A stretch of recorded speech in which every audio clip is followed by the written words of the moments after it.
Carta aos Efésios, capítulo 1. Paulo, apóstolo de Cristo Jesus pela vontade de Deus, aos santos e fiéis em Cristo Jesus que estão em Éfeso. A vocês, graça e paz da parte de Deus nosso Pai e do Senhor Jesus Cristo. Bendito seja o Deus e Pai de nosso Senhor Jesus Cristo, que nos abençoou com todas as bênçãos espirituais nas regiões celestiais em Cristo. Porque Deus nos escolheu nele antes da criação do mundo, para sermos santos e irrepreensíveis em sua presença. Em amor, nos predestinou para sermos adotados como filhos, por meio de Jesus Cristo, conforme o bom propósito da sua vontade, para o louvor da sua gloriosa graça, a qual nos deu gratuitamente no amado. Nele temos a redenção por meio de seu sangue, o perdão dos pecados, de acordo com as riquezas da graça de Deus, a qual ele derramou sobre nós com toda a sabedoria e entendimento, e nos revelou o mistério da sua vontade de acordo com o seu bom propósito que ele estabeleceu em Cristo. Isto é, de fazer convergir em Cristo todas as coisas, celestiais ou terrenas, na dispensação da plenitude dos tempos. Nele fomos também escolhidos, tendo sido predestinados conforme o plano daquele que faz todas as coisas segundo o propósito da sua vontade, a fim de que nós, os que primeiro esperamos em Cristo, sejamos para o louvor da sua glória. Quando vocês ouviram e creram na palavra da verdade, o evangelho que os salvou, vocês foram selados em Cristo com o Espírito Santo da promessa, que é a garantia da nossa herança até a redenção daqueles que pertencem a Deus, para o louvor da sua glória. Por essa razão, desde que ouvi falar da fé que vocês têm no Senhor Jesus e do amor que demonstram para com todos os santos, não deixo de dar graças por vocês, mencionando-os em minhas orações. Peço que o Deus de nosso Senhor Jesus Cristo, o glorioso Pai, lhes dê espírito de sabedoria e de revelação no pleno conhecimento dele. Oro também para que os olhos do coração de vocês sejam iluminados, a fim de que vocês conheçam a esperança para a qual ele os chamou, as riquezas da gloriosa herança dele nos santos e a incomparável grandeza do seu poder para conosco, os que cremos, conforme a atuação da sua poderosa força. Esse poder ele exerceu em Cristo, ressuscitando-o dos mortos e fazendo-o assentar-se à sua direita nas regiões celestiais, muito acima de todo governo e autoridade, poder e domínio, e de todo nome que se possa mencionar, não apenas nesta era, mas também na que há de vir. Deus colocou todas as coisas debaixo de seus pés e o designou cabeça de todas as coisas para a Igreja, que é o seu corpo, a plenitude daquele que enche todas as coisas em toda e qualquer circunstância. Capítulo 2. Vocês estavam mortos em suas transgressões e pecados, nos quais costumavam viver, quando seguiam a presente ordem deste mundo e o príncipe do poder do ar, o espírito que agora está atuando nos que vivem na desobediência. Anteriormente, todos nós também vivíamos entre eles, satisfazendo as vontades da nossa carne, seguindo os seus desejos e pensamentos. Como os outros, éramos por natureza merecedores da ira. Todavia Deus, que é rico em misericórdia pelo grande amor com que nos amou, deu-nos vida com Cristo, quando ainda estávamos mortos em transgressões, pela graça vocês são salvos. Deus nos ressuscitou com Cristo e com ele nos fez assentar nos lugares celestiais em Cristo Jesus, para mostrar nas eras que hão de vir a incomparável riqueza de sua graça, demonstrada em sua bondade para conosco em Cristo Jesus. Pois vocês são salvos pela graça por meio da fé, e isto não vem de vocês, é dom de Deus, não por obras, para que ninguém se glorie. Porque somos criação de Deus realizada em Cristo Jesus, para fazermos boas obras, as quais Deus preparou antes para nós as praticarmos. Portanto, lembrem-se de que anteriormente vocês eram gentios por nascimento e chamados incircuncisão pelos que se chamam circuncisão, feita no corpo por mãos humanas, e que naquela época vocês estavam sem Cristo, separados da comunidade de Israel, sendo estrangeiros quanto às alianças da promessa, sem esperança e sem Deus no mundo. Mas agora, em Cristo Jesus, vocês que antes estavam longe, foram aproximados mediante o sangue de Cristo. Pois ele é a nossa paz, o qual de ambos fez um e destruiu a barreira, o muro de inimizade, anulando em seu corpo a lei dos mandamentos expressa em ordenanças. O objetivo dele era criar em si mesmo, dos dois, um novo homem, fazendo a paz, e reconciliar com Deus os dois em um corpo, por meio da cruz, pela qual ele destruiu a inimizade. Ele veio e anunciou paz a vocês que estavam longe e paz aos que estavam perto, pois por meio dele, tanto nós como vocês temos acesso ao Pai por um só Espírito. Portanto, vocês já não são estrangeiros nem forasteiros, mas concidadãos dos santos e membros da família de Deus, edificados sobre o fundamento dos apóstolos e dos profetas, tendo Jesus Cristo como pedra angular, no qual todo o edifício é ajustado, cresce para tornar-se um santuário santo no Senhor. Nele vocês também estão sendo edificados juntos para se tornarem morada de Deus por seu Espírito. Capítulo 3. Por essa razão, eu, Paulo, sou prisioneiro de Cristo Jesus por amor de vocês, gentios. Certamente vocês ouviram falar da responsabilidade imposta a mim em favor de vocês pela graça de Deus, isto é, o mistério que me foi dado a conhecer por revelação, como já lhes escrevi em poucas palavras. Ao lerem isso, vocês poderão entender a minha compreensão do mistério de Cristo. Esse mistério não foi dado a conhecer aos homens de outras gerações, mas agora foi revelado pelo Espírito aos santos apóstolos e profetas de Deus, significando que, mediante o Evangelho, os gentios são co-herdeiros com Israel, membros do mesmo corpo e coparticipantes da promessa em Cristo Jesus. Deste Evangelho me tornei ministro pelo dom da graça de Deus a mim concedida, pela operação de seu poder.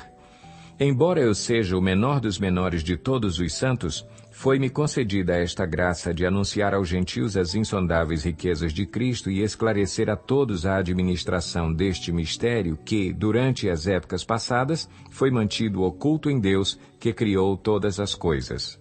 A intenção dessa graça era que agora, mediante a Igreja, a multiforme sabedoria de Deus se tornasse conhecida dos poderes e autoridades nas regiões celestiais, de acordo com o seu eterno plano que ele realizou em Cristo Jesus, nosso Senhor, por intermédio de quem temos livre acesso a Deus em confiança pela fé nele. Portanto, peço-lhes que não desanimem por causa das minhas tribulações em seu favor, pois elas são uma glória para vocês. Por essa razão, ajoelho-me diante do Pai, do qual recebe o nome toda a família, nos céus e na terra.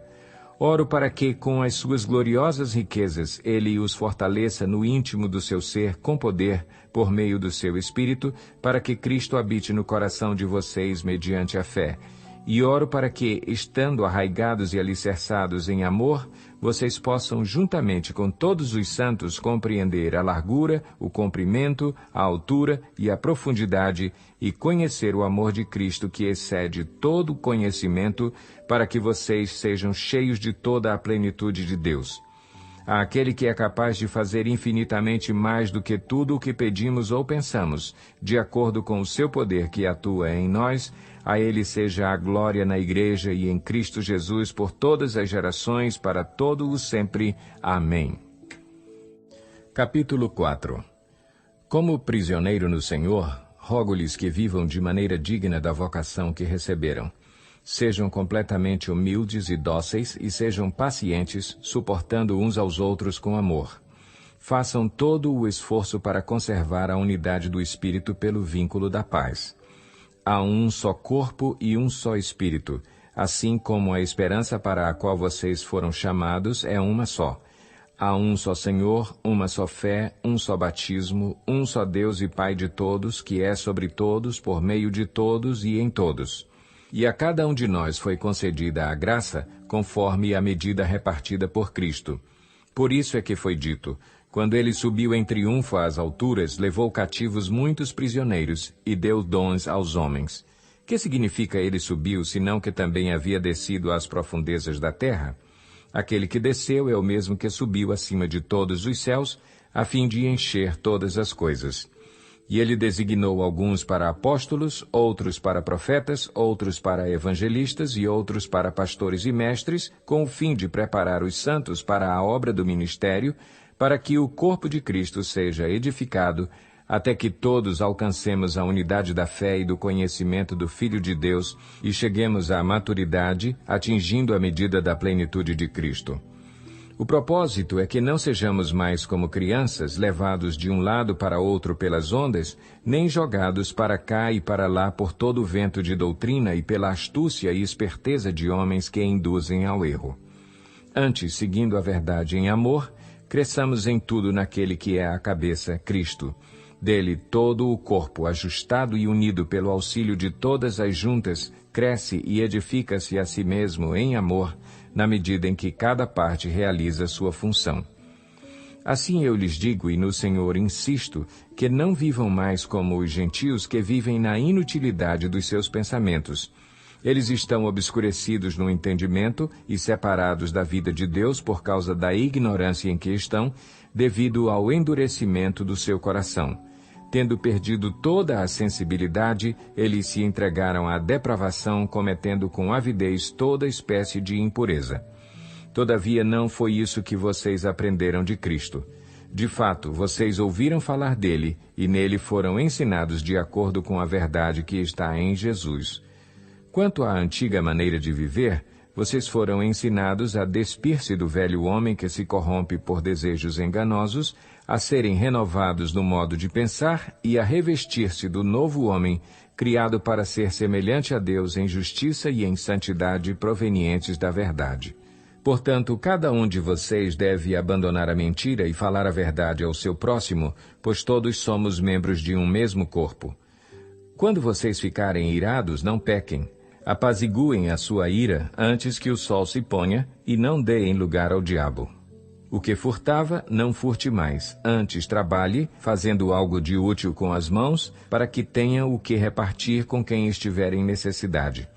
Nenhuma palavra torpe saia da boca de vocês, mas apenas a que for útil para edificar os outros, conforme a necessidade, para que conceda graça aos que a ouvem. Não entristeçam o Espírito Santo de Deus, com o qual vocês foram selados para o dia da redenção. Livrem-se de toda a amargura, indignação e ira, gritaria e calúnia, bem como de toda maldade. Sejam bondosos e compassivos uns para com os outros, perdoando-se mutuamente, assim como Deus os perdoou em Cristo. Capítulo 5. Portanto, sejam imitadores de Deus como filhos amados e vivam em amor, como também Cristo nos amou e se entregou por nós como oferta e sacrifício de aroma agradável a Deus. Entre vocês não deve haver nem sequer menção de imoralidade sexual, como também de nenhuma espécie de impureza e de cobiça, pois essas coisas não são próprias para os santos. Não haja obscenidade, nem conversas tolas, nem gracejos imorais, que são inconvenientes, mas, ao invés disso, ações de graças. Porque vocês podem estar certos disso. Nenhum imoral, ou impuro, ou ganancioso que é idólatra, tem herança no reino de Cristo e de Deus. Ninguém os engane com palavras tolas, pois é por causa dessas coisas que a ira de Deus vem sobre os que vivem na desobediência. Portanto, não participem com eles dessas coisas. Porque outrora vocês eram trevas, mas agora são luz no Senhor. Vivam como filhos da luz, pois o fruto da luz consiste em toda bondade, justiça e verdade, e aprendam a discernir o que é agradável ao Senhor. Não participem das obras infrutíferas das trevas, antes exponham-nas à luz, porque aquilo que eles fazem em oculto, até mencionar é vergonhoso.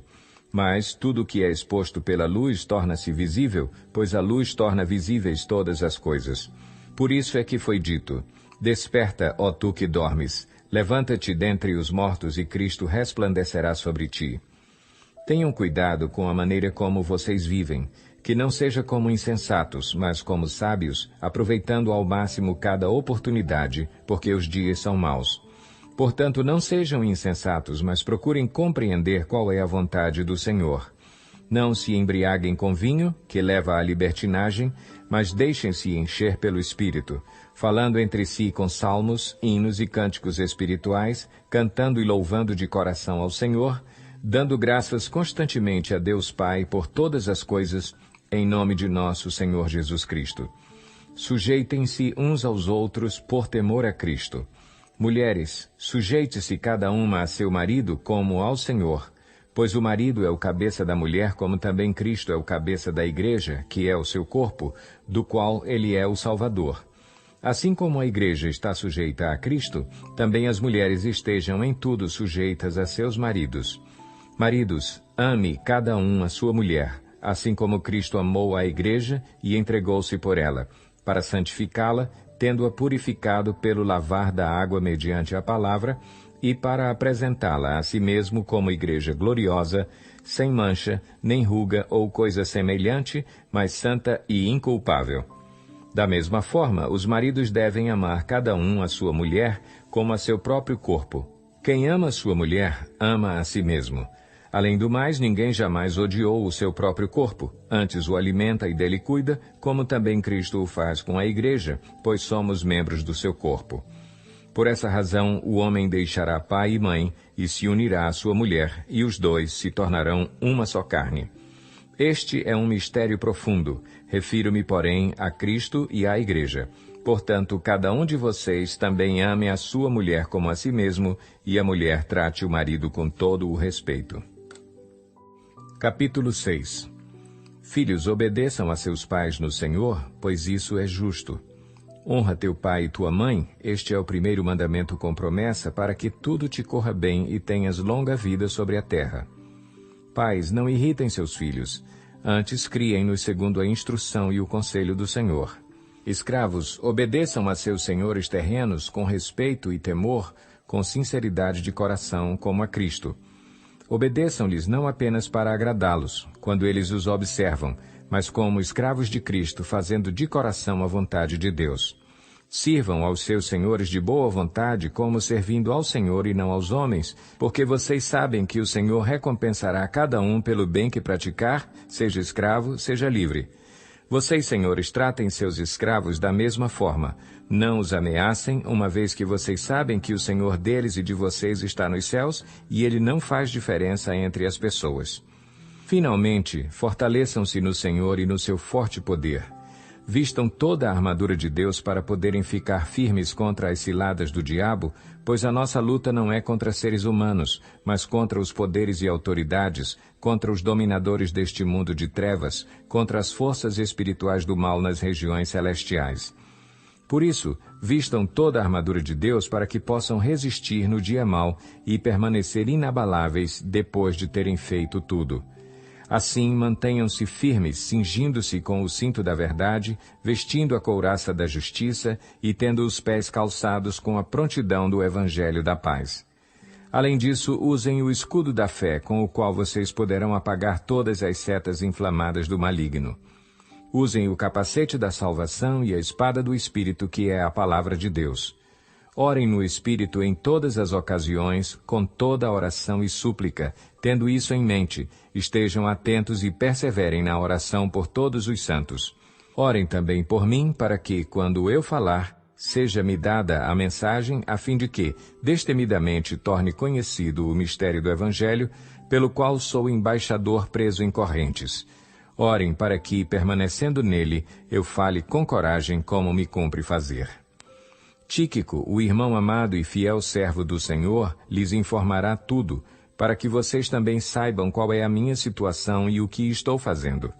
Enviei-o a vocês por essa mesma razão, para que saibam como estamos e para que ele os encoraje. Paz seja com os irmãos, e amor com fé da parte de Deus Pai e do Senhor Jesus Cristo.